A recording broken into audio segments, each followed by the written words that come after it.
Dr. Billy Graham já levou a mensagem de esperança em Jesus Cristo para o maior número de pessoas em toda a história.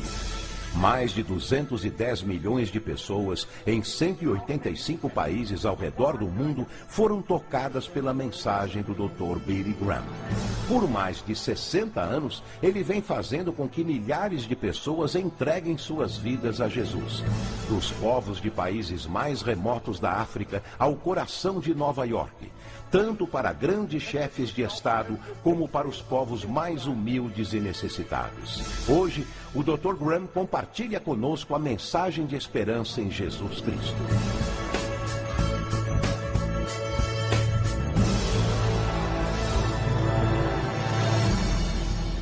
Há alguns anos atrás, 2 filmes britânicos receberam o Oscar da Academia de melhor filme do seu respectivo ano. E ambos foram a respeito de 2 homens. Um foi Eric Liddell e o outro foi Gandhi. Ambos tiveram a força e a coragem, quando sob pressão, de dizer não a si mesmos, de exercer autodisciplina. Quero tomar como meu texto de hoje 1 Coríntios, capítulo 10. Começando com o versículo 12. Aquele, pois, que pensa estar em pé, veja que não caia. Não vos sobreveio tentação. Ouçam isto. Não vos sobreveio tentação que não fosse humana. Todo ser humano enfrenta tentações no decorrer de sua vida. Mas Deus é fiel e não permitirá que sejais tentados além das vossas forças. Pelo contrário, juntamente com a tentação, vos proverá livramento, de sorte que a possais suportar. Deus proveu escape, se você conhece a Cristo. Bom, aqueles 2 filmes tiveram um tremendo impacto sobre o mundo. O de 1982 foi Carruagens de Fogo, a história de Eric Liddell. Um jovem que disse não a si mesmo e sim a Cristo.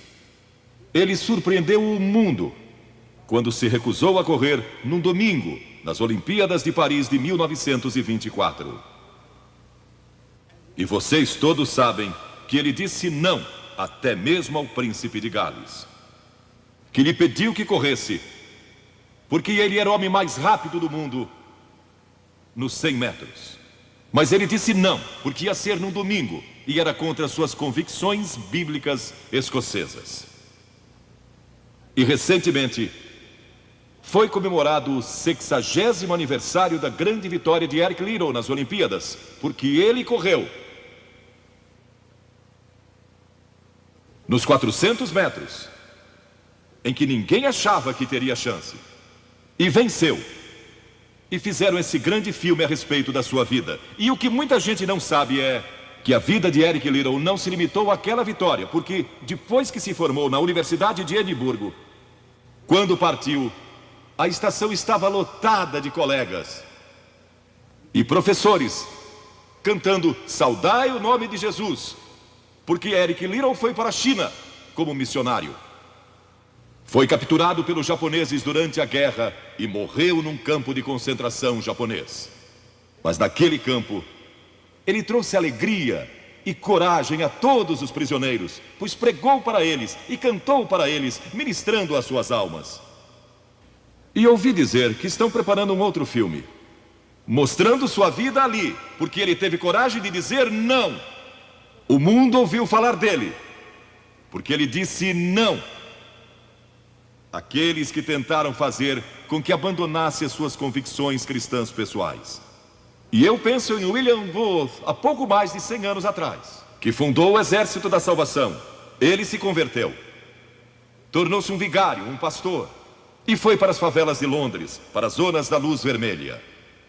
Pregou entre a gente pobre, formou um pequeno grupo chamado Banda Aleluia, e ia às esquinas, e ia também às prisões. E alguns dos líderes religiosos da época não gostaram daquilo. E assim ele foi chamado diante de uma conferência de líderes religiosos e disseram: William Booth, você vai pregar onde nós o mandarmos, senão será excomungado. Ali estava ele, diante daquela vasta assembleia de pastores. Que podia dizer? Catherine Booth, que se tornou tão famosa quanto ele, sua esposa, estava na galeria e abanou o seu lenço gritando: William, diga não! E William obedeceu sua esposa e disse não, e assim nasceu o exército da salvação.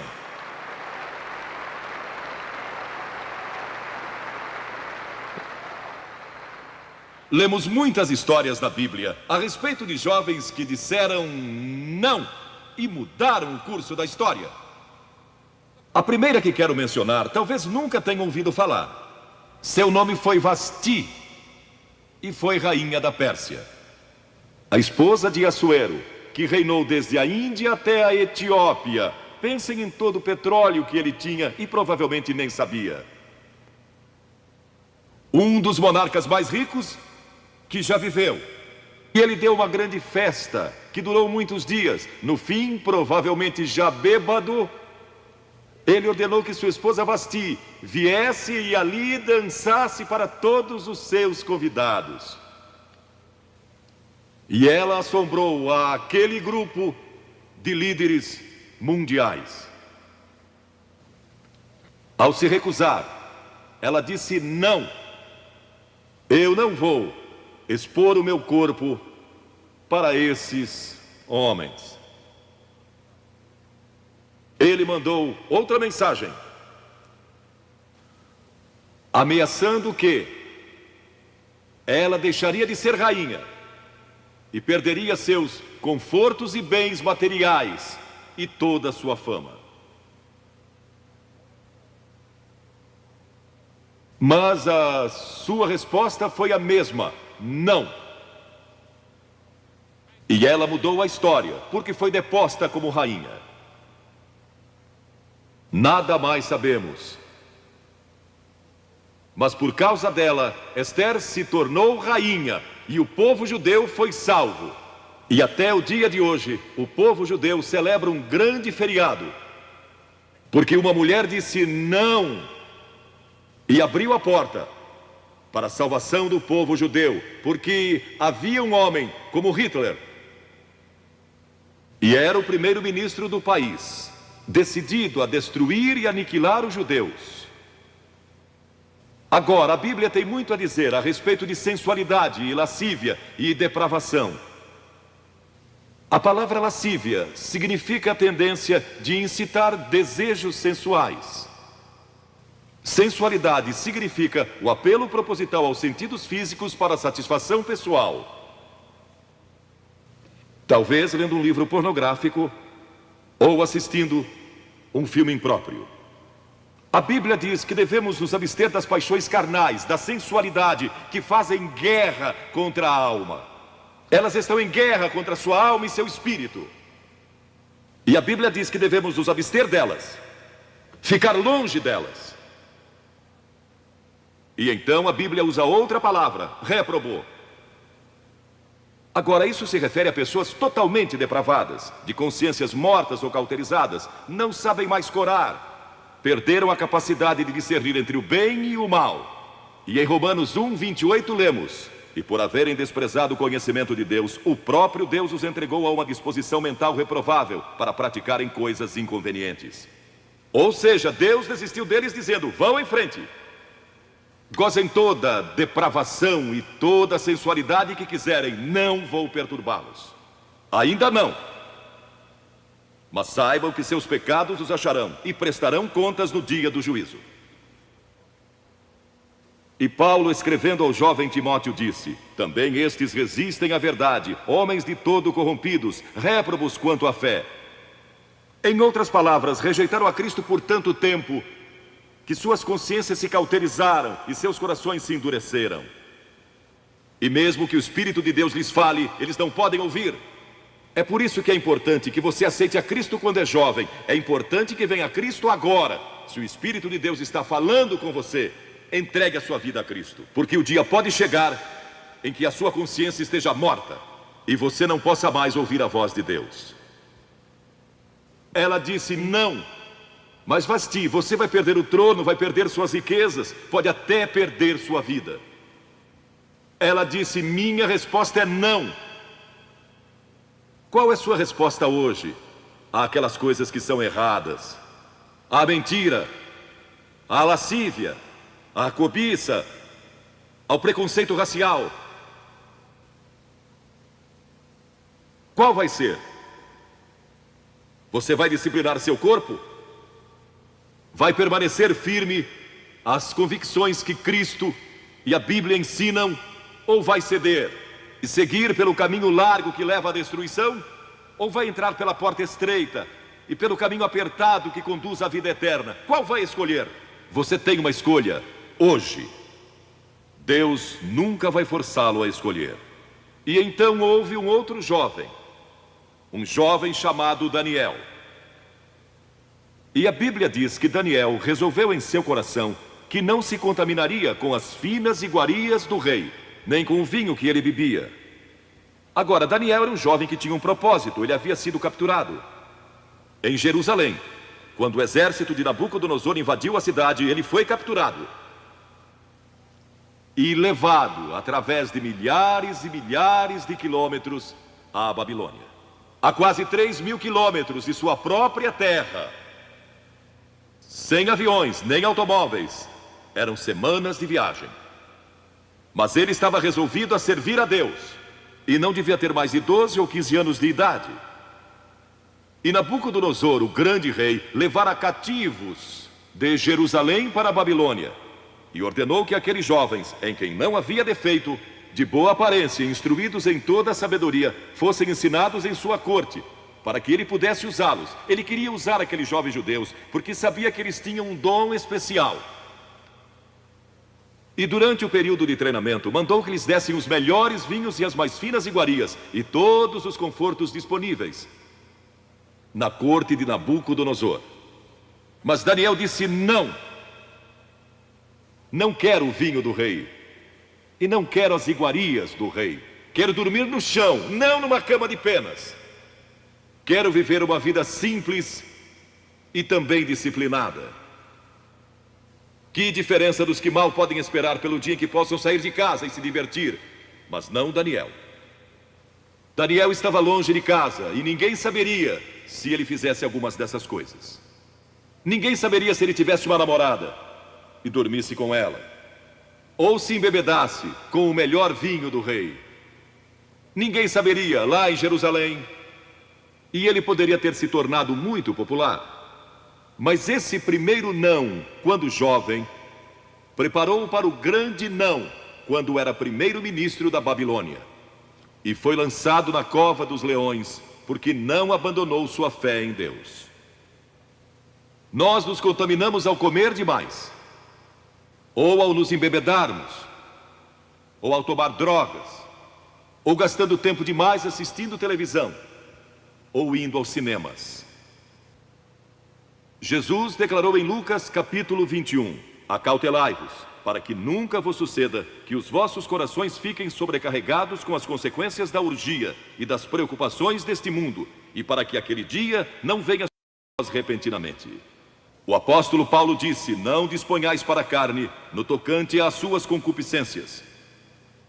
E Pedro disse: porque basta o tempo decorrido para terdes executado a vontade dos gentios, tendo andado em dissoluções, concupiscências e em detestáveis idolatrias. A Bíblia diz que devemos disciplinar nossas mentes e também nossos corpos, e disciplinar o coração pela nossa fé em Cristo. E então houve outro jovem chamado José, que foi vendido para o Egito pelos seus irmãos e se tornou escravo de um homem chamado Potifar. E Potifar tinha uma linda esposa, e José era forte e bonito. E em Gênesis, no capítulo 39, se quiserem ler a história, lemos a respeito da tentação de José. A esposa de Potifar se apaixonou por José, porque José se tornou mordomo de toda a casa de Potifar, cuidando dos seus negócios. E ela viu aquele belo jovem, viril e de boa aparência, andando pela casa e pelo jardim, cuidando dos negócios todos os dias, e ela o cobiçou. E disse: deita-te comigo. Ele disse: não. E acrescentou: não posso fazer isso ao meu senhor, que me confiou tudo o que tem, exceto sua esposa. Não posso pecar contra Deus, o Deus dos meus pais. Ele estava longe de casa, lá no Egito, quem saberia?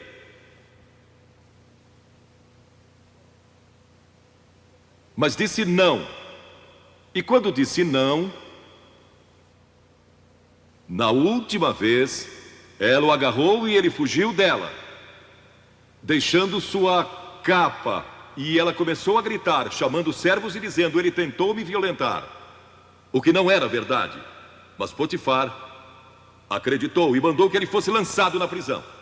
E muitos de vocês sabem a história, que ele foi para a prisão e, através de uma série de circunstâncias, ele depois se tornou primeiro-ministro de todo o Egito e governou o Egito sob o faraó. Deus o guardou e o promoveu, porque José teve a coragem de dizer não quando foi tentado. Agora, sexo não é pecado. O sexo nos foi dado por Deus para a propagação da raça humana e para nosso prazer, dentro de certos limites que Deus estabeleceu para o matrimônio. As características de um cristão são autocontrole e autodisciplina. E Paulo, escrevendo a Timóteo, disse: conserva-te a ti mesmo puro. Mas como você pode se conservar puro num mundo como este? Como pode se manter puro olhando para as bancas de jornais ou assistindo a alguns filmes? Como pode se manter puro com as tentações que enfrenta todo dia? Não pode, de modo algum, exceto se Cristo está em seu coração. Ele lhe dará força e o poder, porque nenhuma tentação lhe sobrevirá que Cristo não lhe ofereça o meio de escape. Entregue sua vida a Cristo hoje, deixe que Ele controle a sua vida, deixe Ele ser Senhor de sua vida, deixe que Ele controle essa área de sua vida, sua mente, seu corpo e sua vida sexual. Deixe que Ele tome conta dela. E lemos a respeito de um outro jovem chamado Moisés. Em geral pensamos em Moisés como um homem velho, de barba, mas foi na juventude que ele tomou a decisão que o levou à grandeza. Porque a Escritura diz: pela fé Moisés, quando homem, talvez 17 ou 18 anos de idade, recusou ser chamado filho da filha do faraó. Recusou. Ele fez uma escolha, preferindo ser maltratado junto com o povo de Deus, a usufruir prazeres transitórios do pecado. Agora, observe que ele estava no Egito. Era filho da filha de Faraó, herdeiro do trono do Egito. E talvez seria o próximo faraó. Mas ele fez uma escolha, porque sabia que seu povo, o povo de Israel, era escravo dos egípcios. E ele teve que tomar uma decisão no auge da sua glória. E no auge de tudo o que lhe foi oferecido. E ele disse não a Faraó. Não vou ser seu filho, prefiro sofrer e morrer com o meu povo e servir o Deus vivo e verdadeiro. E foi exatamente o que ele fez. E conhecemos Moisés hoje como um dos grandes homens da história. Ele rejeitou os prazeres transitórios do pecado. E há uma diferença entre prazeres e alegria. Quem ama os prazeres empobrecerá, diz a Bíblia.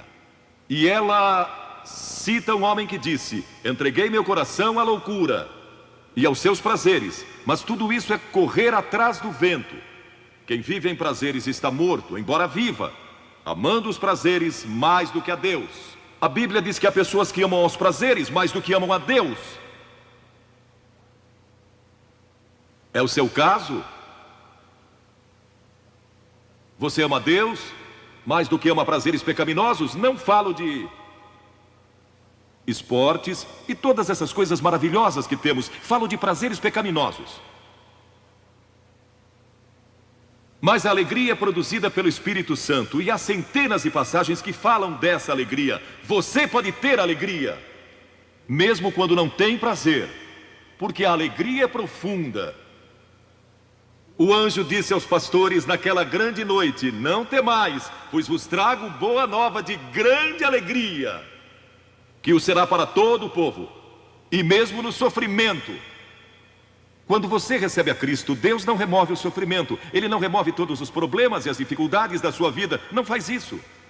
Ele não promete, se você está desempregado, conseguir um emprego amanhã se você aceitar a Cristo hoje à noite. Ele promete que lhe dará graça e força e alegria em qualquer situação. Bem-aventurados sois quando os homens vos odiarem e quando vos expulsarem da sua companhia, vos injuriarem e rejeitarem o vosso nome como indigno, por causa do Filho do Homem. Regozijai-vos naquele dia e exultai. Ele disse: quando vierem a mim e tiverem problemas e tribulações e as pessoas odiarem vocês, ele disse: exultai, porque grande é o vosso galardão lá no céu, pois dessa forma procederam seus pais com os profetas. Todos que viverem piedosamente em Cristo serão perseguidos, a Bíblia diz. Ainda haverá sofrimento. Jesus disse: quem não tomar a sua cruz e negar-se a si mesmo, não pode ser meu discípulo. Moisés escolheu a alegria de seguir a Deus, em vez da vida de prazeres no Egito. O que você está seguindo? Qual é a sua escolha nesta hora? E então o último é Jesus. Jesus foi tentado em todas as coisas à nossa semelhança, mas sem nenhum pecado. Quer dizer que Jesus foi tentado a mentir? Sim. Que Jesus foi tentado a cobiçar? Sim. Que ele foi tentado a adulterar? Sim. Que Jesus foi tentado a roubar? Sim. Ele foi tentado em todas as coisas, como nós, mas sem pecado. Como ele teve vitória sobre a tentação? A Bíblia nos diz no capítulo 4 de Mateus e em muitos outros textos, mas vou falar só deste. O diabo veio a ele quando ele estava faminto e sedento e disse: se és o Filho de Deus, manda que estas pedras se tornem em pães. Observem que ele tentou colocar dúvidas na mente de Jesus quanto à sua identidade. Agora, Jesus era o Filho de Deus, nascido de uma virgem, Filho de Deus, que foi ressuscitado dos mortos pelo poder de Deus e está vivo hoje. Mas o diabo pôs dúvidas em sua mente. Ele estava fraco e cansado e faminto, um ser humano. Ele não enfrentou o diabo como filho de Deus, enfrentou-o como homem. E ele sempre respondeu citando as Escrituras. É por isso que você deve decorar as Escrituras. Nem só de pão viverá o homem, mas de toda palavra que procede da boca de Deus. Jesus disse que há uma coisa que é mais importante que a comida, e sexo, e coisas materiais. É sua vida espiritual. E então ele disse: se tu és o Filho de Deus, atira-te abaixo, porque está escrito: aos seus anjos ordenará a teu respeito que te guardem, para não tropeçares. E Jesus de novo respondeu: está escrito: não tentarás o Senhor teu Deus. E então o diabo levou a um alto monte e lhe mostrou todo o futuro do mundo, todos os reinos que ainda estavam por vir. E lhe disse: se dobrares o teu joelho e me adorares, eu te darei todos os reinos do mundo e sua glória. Jesus não argumentou se ele podia fazer isso. O diabo pode dar-lhe qualquer coisa. Alguns de vocês estão vendendo as suas almas por nada, coisa sem valor. A Jesus ele ofereceu o mundo todo, mas ele sabia que a cruz estava esperando por ele, e o único meio de salvação para o mundo era a cruz. Se tivesse obedecido o diabo, nós nunca teríamos tido a oportunidade de sermos salvos e perdoados. Jesus teria tomado um atalho e nós estaríamos perdidos. Mas Jesus disse: está escrito, ou melhor, começou dizendo: retira-te, Satanás, porque está escrito: ao Senhor teu Deus adorarás e só a Ele darás culto. E assim o diabo deixou, e anjos vieram e o serviram. Observe como Jesus enfrentou o diabo ao ser tentado. Primeiro, ele citou as Escrituras. Segundo, ele estava cheio do Espírito Santo. E terceiro, estava na vontade de Deus. Você está disposto a dizer não às tentações do diabo? Está? Pense nisso. E está disposto a dizer sim às declarações de Cristo, de que Ele é Filho de Deus, e quer que Ele entre em seu coração e perdoe seus pecados, salvando? Eu sei, muitos de vocês foram batizados e confirmados. A maioria de vocês talvez sejam membros de uma igreja, ou se identificam com uma igreja, ou talvez vão à igreja 2 ou 3 vezes ao ano. Não sei se fazem isso ou não, mas sei que muitos o fazem. Mas não podem declarar aqui hoje: eu sei que meus pecados foram perdoados, eu sei que vou para o céu. Deus está disposto a perdoar todo o seu passado hoje por causa da cruz. Deus está disposto a dizer: eu perdoo você, porque Ele ama você. E Deus se interessa por você como se você fosse a única pessoa em todo o mundo. E você pode recebê-lo nesta noite. Você diz: o que preciso fazer? Primeiro, deve estar pronto a se arrepender dos seus pecados. O primeiro sermão de Jesus foi sobre arrependimento. E a palavra arrependimento significa mudança, mudar suas ideias, mudar seu estilo de vida. Deixar que Cristo entre e o ajude a mudar. Está pronto a fazer isso? Não pode mudar por si mesmo. Mas Ele o ajudará a mudar. Não que você será perfeito. Significa que vai dar à sua vida uma nova direção.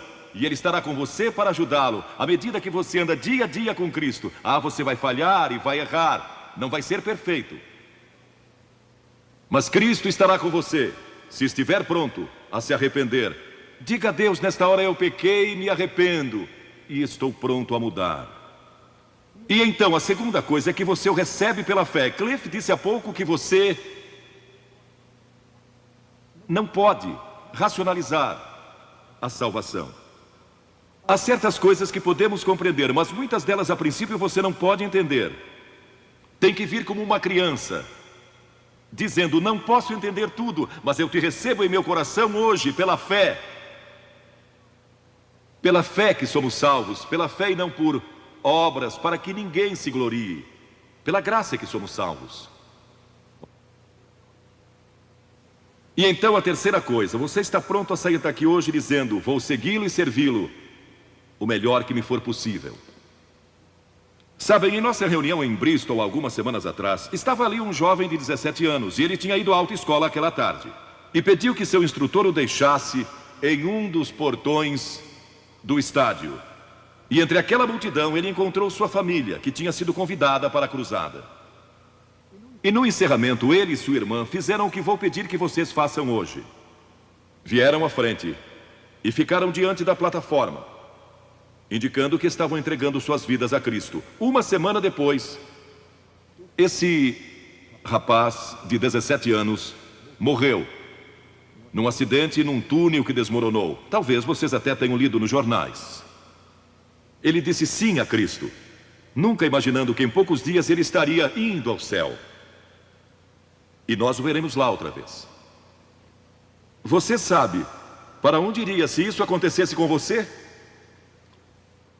Certifique-se antes de sair daqui. Vou pedir que saiam dos seus lugares agora, centenas de vocês, talvez milhares até, e venham e fiquem aqui na frente, calmamente e reverentemente, dizendo ao vir: eu me arrependo dos meus pecados, quero receber a Cristo em meu coração, quero saber que fui perdoado e que um dia vou para o céu, quero esta nova vida. Você diz: mas Billy, por que você pede que venhamos publicamente? Por que em público? Porque toda pessoa a quem Jesus chamou no Novo Testamento chamou em público. Ele disse: se não estiver disposto a me confessar diante dos homens, tampouco eu o confessarei diante do meu Pai que está nos céus. Jesus morreu publicamente por você, despido, sangrando, diante de toda aquela multidão. Por você. Certamente você pode vir à frente hoje declarar sua entrega a Cristo. Não somente os jovens, talvez você tenha 70 ou 80 anos. E Deus falou com você hoje. Levante-se e venha. Vamos esperar por você. Você que está assistindo pela televisão, em outras partes da Inglaterra ou do mundo, também pode tomar uma decisão por Cristo agora. Entregue sua vida a Cristo hoje e tome a decisão que estas pessoas estão tomando, estas centenas de pessoas. Vimos mais de 3.000 pessoas todas as noites. Que Deus o ajude a tomar essa decisão hoje. E procure uma igreja mais próxima.